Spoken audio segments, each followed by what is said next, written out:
आली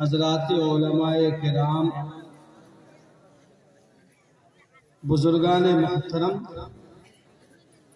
नौजवान साथियों और पर्दे में बैठने वाली हमारी माँओं और बहनों और हमारे सम्मानित सज्जनों, आप सब समाज सुधार के इस सम्मेलन में तशरीफ लाए और आपने आने का कष्ट किया है। हम इसके लिए आप सबके शुक्रगुजार हैं और बहादुरगंज के बहादुर नौजवानों की तरफ से आभार प्रकट करते हैं आपके समक्ष कि वाक़ईतन आप लोगों ने यकजहती का और भाईचारगी का और आपसी इत्तेहाद का गांव की सतह पर मोहब्बत की बेहतरीन मिसाल आज के इस इजलास में आपने पेश की है। हम इसके लिए एक बार फिर इस आबादी के तमाम लोगों का शुक्रिया अदा करते हैं और यहाँ के सद्भावना पर और यहाँ के अच्छे वातावरण पर हम आप सबको अपनी तरफ से शुभकामनाएं भी पेश करते हैं और बिहार उड़ीसा झारखंड के सम्मानित संस्था इमारत शरिया की तरफ से जो फुलवारी शरीफ में है, हम उसके अमीर की तरफ से और उसके तमाम जिम्मेदारों की तरफ से आपका आभार प्रकट करते हैं। शुक्रिया। आज के इस इजलास में जहां दूर दराज से हमारे उलमा, बुद्धिजीवी, कवि, नातखां, शायर तशरीफ रखते हैं और स्टेज पर आप देख रहे हैं कि विराजमान है, ऐसे मौके पर मैं दो तीन बातें आपके सामने रखूंगा और मैं ये कोशिश करूंगा कि आसान और सरल अंदाज में आपके सामने मैं बातों को रख सकूं और ऊपर वाले से दुआ है और प्रार्थना करें कि हम सबको अमल करने की तौफीक अता फरमाए। जनाब मौलाना एहसान साहब तशरीफ नहीं लाए थे, इन्होंने इस कमी को पूरी कर दी है। जज़ाकुमुल्लाह। पहली बात तो ये है कि हमारे मुक़द्दस कुरान में ऐसा है, हमारे जो रजाकार हजरात हैं, आप जरा अपना दिमाग बड़ा करम कम लगाएं ना, आपका काम हो चुका है, अब उसको नुकसान न पहुंचाए। आप मुतमईन रहें, सब लोग माशाअल्लाह स्वस्थ हैं, आप ही कर क्या है, छोड़िए, आप काम की बात कीजिए। कुरान करीम में जो हमारी धार्मिक ग्रंथ है और हमारा ये ईमान है कि हम अपनी जान दे सकते हैं, अपना प्राण दे सकते हैं, लेकिन हम अपने कुरान के उसूल को और कुरान में दिए गए अहकाम को और ऑर्डर को हम कभी छोड़ नहीं सकते। बेशक। और असल वो है जो कुरान ने, होली कुरान ने कहा। हमारे करनी को कुरान के मुताबिक होना चाहिए था। अगर करनी हमारा कथनी से मेल नहीं खाता और हमारा किरदार और हमारा कर्तव्य अगर प्रोफेट मोहम्मद सल्लल्लाहु अलैहि वसल्लम के कथनी के मुताबिक और करनी के मुताबिक नहीं उतरता है, कमी हम में है, कमी हमारे धर्म के उसूल में नहीं। हम ये चाहते हैं कि पूरी मानवता और सारी की सारी इंसानियत जो एक माँ और बाप की संतान,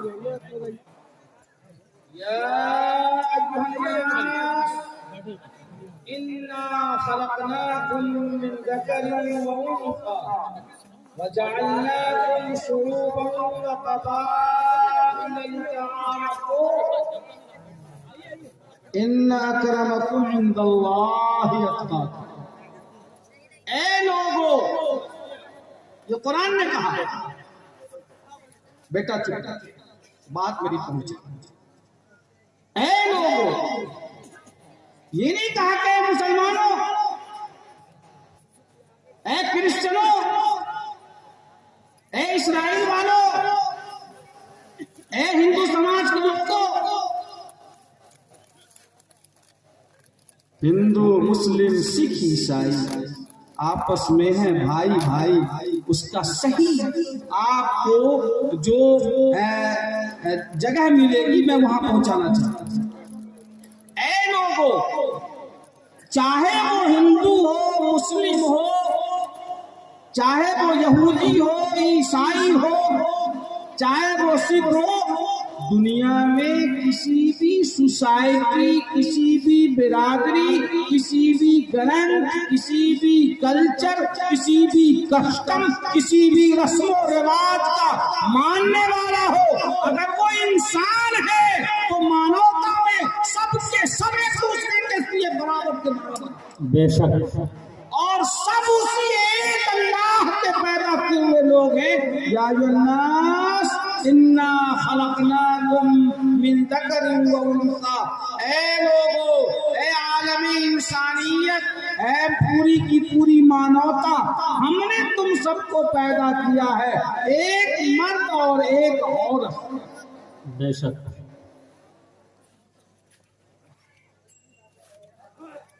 सवाल ये है कि और भी गम है दुनिया में मोहब्बत। क्या बात है, काम भी है और गम भी, और भी है भाई। अल्लाह एक है, वही परमात्मा है, वही ईश्वर है, वही ओम है, वही हरि है। कुल हुवल्लाहु अहद। ए प्रोफेट मोहम्मद सल्लल्लाहु अलैहि वसल्लम, इस्लाम के अंतिम अवतार प्रोफेट मोहम्मद सल्लल्लाहु अलैहि वसल्लम को ये कहा जा रहा है कि कहिए अल्लाह है। अल्लाहु समद, गॉड वो होगा जिसका न कोई वजीर होगा, न जिसका कोई मंत्री होगा, न जिसका कोई फला और फला होगा, इसकी जरूरत उसको नहीं है। जो मोहताज है वो खुदा नहीं हो सकता, जो खुदा है वो मोहताज नहीं हो सकता। बेशक जिसको जरूरत है, जिसको मदद की जरूरत है, वो खुदा नहीं हो सकता। ये इस्लाम का बिल्कुल सरल, एकदम सीधा, कोई गड़बड़ी कोई कची। अल्लाह समद, वो बेनियाज है, उसको जरूरत नहीं है। तुम ये ना समझो कि प्रधानमंत्री को फला फला फला फला मंत्री की जरूरत है, वैसे ही वो भी है। नहीं, अगर वैसे ही वो हो गया तो उसमें और इसमें फर्क क्या है, समझिए। ठीक है, ये बात अगर समझ गए तो सुभान अल्लाह, अच्छी बात है। नहीं समझे, कोशिश करो, जब समझ में आ जाए तो अच्छा है, लेकिन इसके लिए जोर जबरदस्ती नहीं हो। अपना मन समझिए, अक्ल लगाइए, दिमाग लगाइए, पढ़िए, अध्ययन कीजिए, स्टडी कीजिए, मुताला कीजिए, जानकारों से, बुद्धिजीवियों से जाइए। अगर मन में कोई शंका है, कोई बात है तो पूछिए, जब संतुष्ट हो जाए तब आगे काम कीजिए। इसलिए कुरान ने कहा, होली कुरान ने कहा, ला इकराह फिद्दीन, मजहब के मामले में, धर्म के मामले में कोई जोर जबरदस्ती ना है। बेशक गलत बात है, जबरदस्ती नहीं। ला इकराह फिद्दीन, और इस्लाम का ये उसूल है कि मुसलमानों की हुकूमत में अगर कोई कौम या कोई खानदान या कोई कबीला या कोई व्यक्ति अगर उसके दीन धर्म को नहीं अपनाता तो उस पर जोर जबरदस्ती करना हराम, और जबरदस्ती कलमा ला इलाहा इल्लल्लाह मुहम्मदुर रसूलुल्लाह पढ़ाना नाजायज। बेशक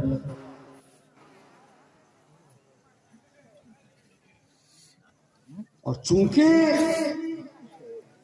वो हमारी तरह मस्जिद में नहीं जा रहा है, इसलिए वो हमारा दुश्मन है। ये मन में लाना भी पाप है। हाँ, बात उसूल की है, ये मन में लाना भी पाप है। यही उसूल है और यही तरीका है और यही शरीयत का हुक्म है। तो आपकी हुकूमत, आपका वर्चस्व है, आपका शासन है, और वहाँ गरीब लोग हैं जो आपके धर्म में नहीं है, वो गैर मुस्लिम है, वो यहूदी हैं, वो क्रिश्चियन हैं, वो आग की पूजा करने वाले हैं, वो फला और फला समाज से हैं। तो क्या आपका कोई नौजवान उसके नौजवान के साथ ज्यादती करेगा? क्या उसका हाथ तोड़ देगा? क्या उसका सामान लूट लेगा? क्या उसका हत्या कर देगा? इस्लाम का ये उसूल है कि अगर मुसलमानों की हुकूमत में किसी गैर मजहब वाले शख्स जिसने उस मुल्क में रहने की ठान ली है और गवर्नमेंट ने उसका जिम्मा लिया है, अगर किसी ने उसको कत्ल किया तो बदले में भी उसको कत्ल किया। इसलिए कि हमने जान माल इज्जत और आबरू की हिफाजत का जिम्मा लिया है।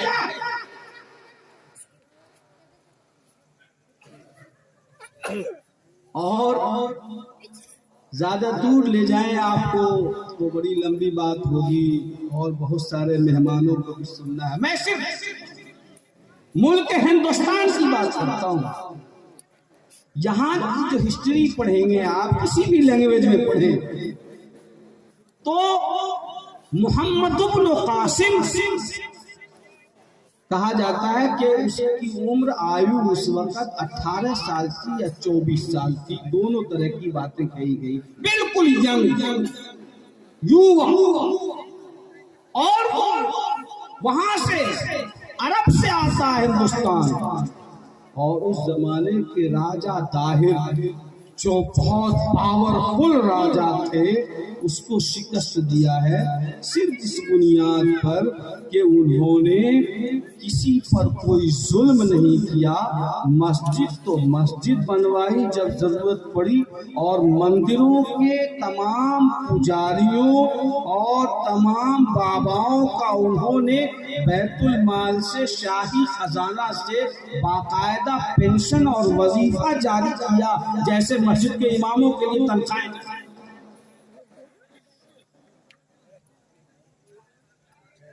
जी हाँ, आप पढ़िए इसको, देखिए। ला इकराह फिद्दीन, कोई जोर जबरदस्ती नहीं। धर्म कबूल करना न करना अपने च्वाइस की बात है, ये मजबूरी नहीं है। लेकिन उसके अलावा और भी काम है दुनिया में, मोहब्बत के सिवा, जो मैंने कहा है। इसके अलावा खाना पीना, रहना, शादी, दवा, इलाज, सुख दुख, एक दूसरे की हमदर्दी, एक दूसरे का हाथ खींचना, ऊपर पहुंचाना, इन तमाम कामों में इस्लामिक धर्म में कोई भेदभाव किसी धर्म को लेकर नहीं।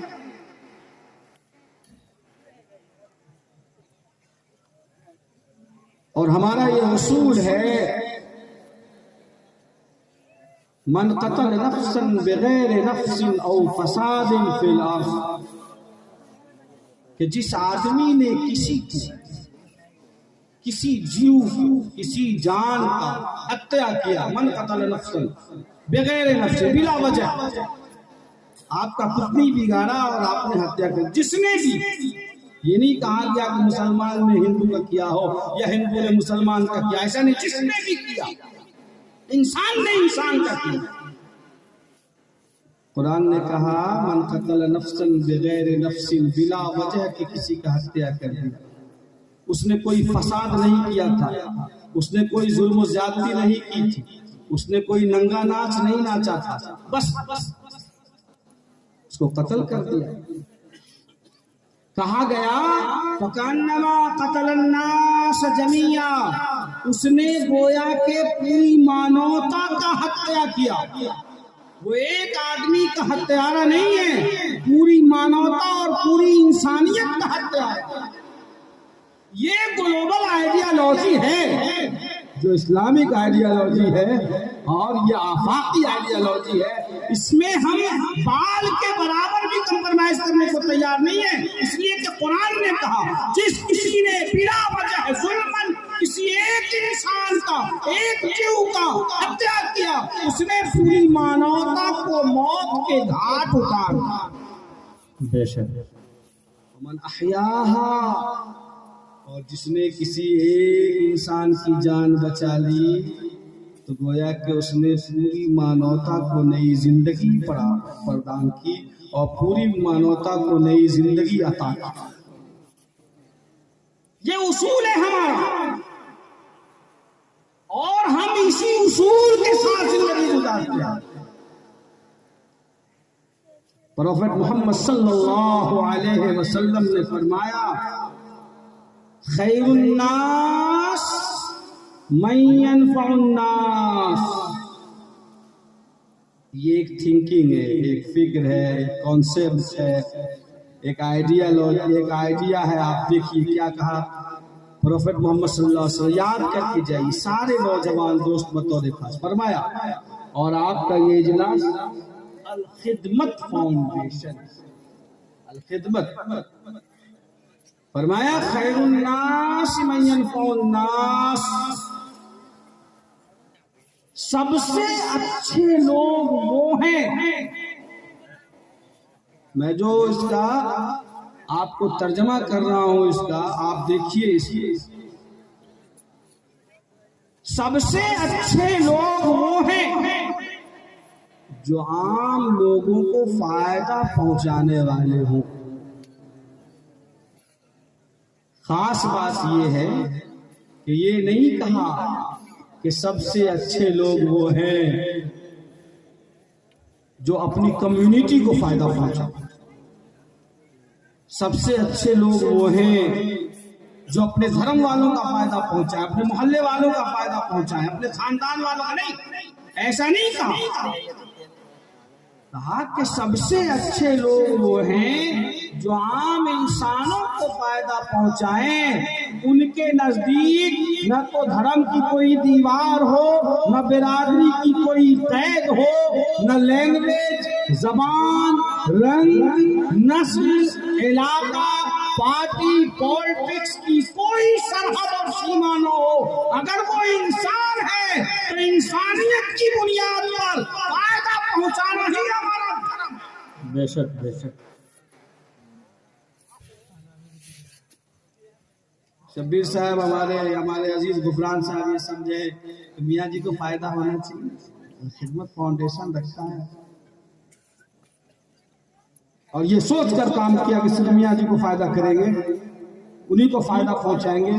उन्हीं के घर में बच्चा बीमार होगा तो हॉस्पिटल ले जाएंगे, और उनके घर में किसी का चूल्हा बंद होगा तो उसी को 5 किलो चावल पहुंचाएंगे।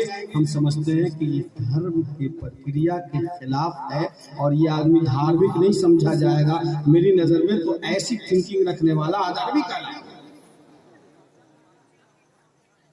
अच्छा, ये बात नहीं है कि ये बात मैं आपके स्टेज पर चापलूसी के लिए कह रहा हूं, मैं ये अपने मन से कह रहा हूं और ये सब लोग जानते हैं कि मैं ऐसे संस्था से जुड़ा हुआ हूं जिसकी बातों पर यकीन करना और मानना ये सब के सब लोग अपने दीन और धर्म का हिस्सा हैं। बेशक कहता हूं वही बात, समझता हूं जिसे मैं जहर हलाहल को कभी कह न सका। क्या बात।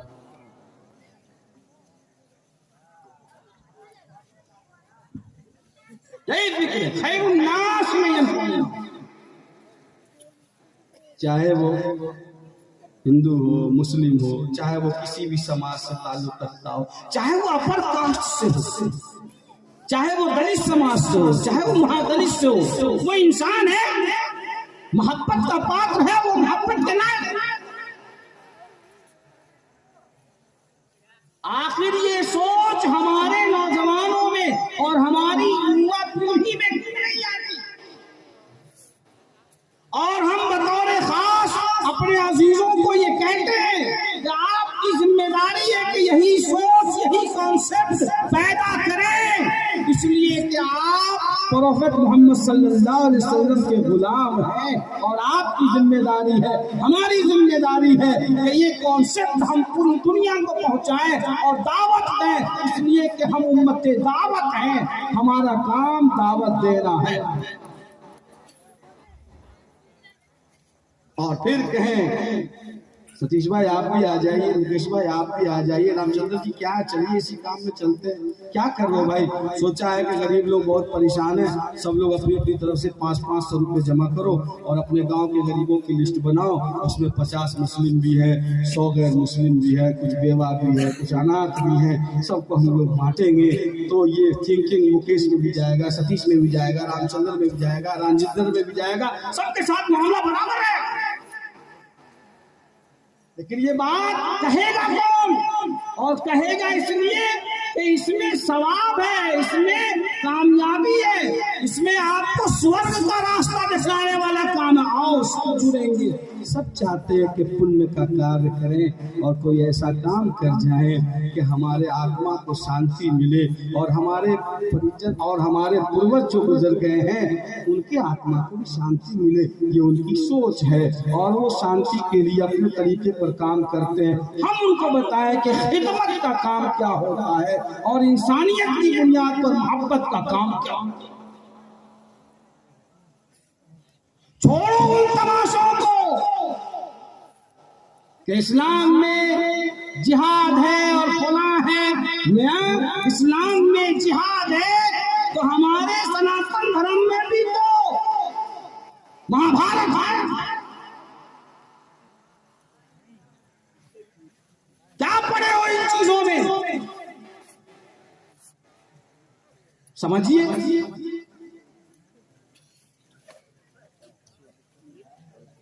श्री राम जी ने जो एक सम्मानित और पवित्र बेटे की हैसियत से अपने बाप के मान सम्मान और आदर का पालन करने के लिए, उनके ऑर्डर का पालन करने के लिए वो क्या से क्या उन्होंने किया, जंगल में वनवास के लिए वो तैयार हो गए, लेकिन उन्होंने आखिर वो रास्ता सब इख्तियार किया जिसमें खून बहाना और बहाना पड़ा।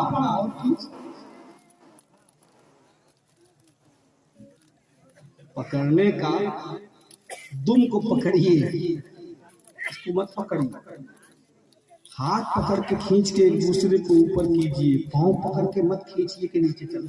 क्या कहने हैं, बहुत ये नहीं, ये वक्त महाभारत के जिक्र का है और न गज़वे बदर और गज़वे हुनैन के तज़किरे का है। ये वक्त कौम को और इंसानियत को, कौम के बिगड़े हुए नौजवान को इंसानियत की बुनियाद पर मोहब्बत के एक धागे में पिरोने का है। बेशक, जिनको कुर्सी चाहिए, जिनको हुकूमत चाहिए, जिनको ओहदा चाहिए, जिनको अपना मान और मर्यादा चाहिए, जो कौमों का खून बेचकर, इज्जत व आबरू बेचकर, गांव की झोपड़ियों को जलाकर, उसके राख का तिलक लगाकर मुल्क की बड़ी कुर्सियों पर बैठना चाहते हैं, हमारे नौजवानों से, बहादुरगंज के बहादुर लोगों से मैं प्रार्थना करूंगा, मैं हाथ जोड़कर विनती करूंगा आप सबसे, आप अपने गांव को ऐसा बनाइए कि कोई भी जालिम आदमी हमारे भाईचारा को टस से मस न कर सके। हमारा उनके लिए हमेशा चैलेंज रहेगा कि आओ देखो बहादुरगंज की बहादुरी को देखो कि हम बैक वक्त धार्मिक भी है और बैक वक्त एक दूसरे के लिए, मोहब्बत के लिए, एक दूसरे पर मर मिटने वाले फिदाई भी है। आओ देखो हमारे यहाँ जहाँ एक ही दस्तरखान पर राजेंद्र जी और हाजी साहब दोनों बैठ के खा रहे हैं और पंडित जी का बेटा और इमाम साहब का नाती दोनों एक दस्तरखान पे बैठ के खा रहा है। आओ हमारे गांव में देखो कि शब्बीर साहब के मकान से गिरने वाला पानी वो हमारे पासवान जी के आंगन से बह रहा है और पंडित जी के वो घर का पानी हमारे हाजी साहब के आंगन से नाला से गुजर रहा है। हमें कोई दिक्कत नहीं है। आज भी हमारा बच्चा जब गेंद खेलता है तो गेंद किसी के पूजा वाले रूम में चला जाता है तो हमारा बच्चा उस रूम से जाकर और उसी चाची से गेंद लेकर वापस आता है। और हमारे नमाज के मुसल्ले पर हमारे राजेंद्र भाई का बेटा आज भी आके बैठ जाता है और हम प्यार से उसे पोता कहकर, भतीजा कहकर अलग करते हैं। हमारे दरमियान तो कुछ नहीं है, तुम्हारा पजामा हो रहा है, जरा तुम गौर करो, तुम्हें हमारी इज्जत से, हमारी मोहब्बत से प्यार नहीं है, तुम्हें तो अपनी कुर्सी से। नारे तकबीर, हिंदू मुस्लिम एकता, हिंदू मुस्लिम एकता, मुफ्ती वसीम अहमद कासमी। मौजे बना इनको भी जरा, मौजे बना इनको भी जरा, दो चार थपेड़े धीरे से। कुछ लोग अभी तक साहिल से तूफा का नजारा करते हैं। क्या बात है, बहुत अच्छा। ये हमारी सोच है और हमारे ग्रंथों में और हमारे प्रोफेट मोहम्मद सल्लल्लाहु अलैहि वसल्लम ने इरशाद फरमाया, अल्लाह के रसूल सल्लल्लाहु अलैहि वसल्लम ने इरशाद फरमाया, अल खल्क इयालुल्लाह, पूरी मखलूक सब अल्लाह का खानदान है, अल्लाह का कुंबा। उसमें ये नहीं कहा गया कि सिर्फ मुसलमान है, सिर्फ फलां है, फलां। पूरी मखलूक, आपका पैदा करने वाला, मेरा पैदा करने वाला, आपका खालिक मेरा, आपका सृजनहार और मेरा सृजनहार सब एक है। वो है एक अल्लाह है जो एक है, तन्हा है, उसका कोई शरीक नहीं है, उसके जैसा कोई नहीं है, उसकी कोई मसील नहीं, कोई मिसाल नहीं, कोई नजीर नहीं, कोई वजीर नहीं, कुछ नहीं। वो अहद है, समद है, सबका पैदा करने वाला वही है, वही एक अल्लाह। फरमाते हैं अल खल्क, अल्लाह के रसूल फरमाते हैं अल खल्क इयालुल्लाह, मखलूक जो है सारी की सारी अल्लाह का कुंबा, सब एक खानदान है। इसलिए हम सबको एक खानदान पर